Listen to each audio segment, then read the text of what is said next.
Kapag ganitong maulan, napaka-challenging talaga magpatuyo ng mga bagong labang damit. Buti na lang merong ganitong clothes dryer na nauuso ngayon dahil portable ito at talaga namang mapapatuyo nito yung damit mo ng mas mabilis. Kapag hindi ginagamit, nandito lang siya sa loob ng cabinet dahil maliit nga lang siya kaya travel friendly. And bihira lang talaga namin tong buksan only kapag kailangan lang talaga namin magpatuyo na mas mabilis. Once ma-open mo nga itong clothes dryer, may hook yan sa ibabaw para maisabit mo nga siya sa sampayan. And then sa gilid, may zipper yan para maipasok mo nga sa loob yung mga damit na kailangan mong patuyuin. Bale, sa loob nitong clothes dryer, meron niyang hangeran. Kasya dito up to 10 clothes or 10 hanger of clothes. So, ayan nga, kapag na-on mo na siya, pwede kang pumili ng timer kung 1 hour, 2 hour, 3 hours, and 4 hours. Tapos, may disinfectant feature pa yan.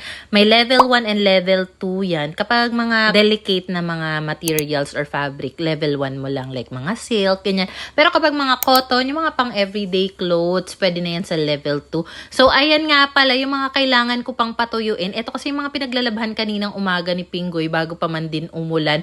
So, after mga 2 hours, ayan, natuyo na nga lahat ng mga naanditong underwear. So, ibig sabihin, pwede ko na yung matanggal, pwede nang matupi, at pwede na ulit ako magsalang ng bagong patutuyuing mga damit. Pero this time, damit ng mga anak ko, pati na rin itong mga tuwalya. Kasi kapag hindi yan natuyo agad, baka mga muy kulob. So, ayun lang naman yung link nito nasa baba or comment section.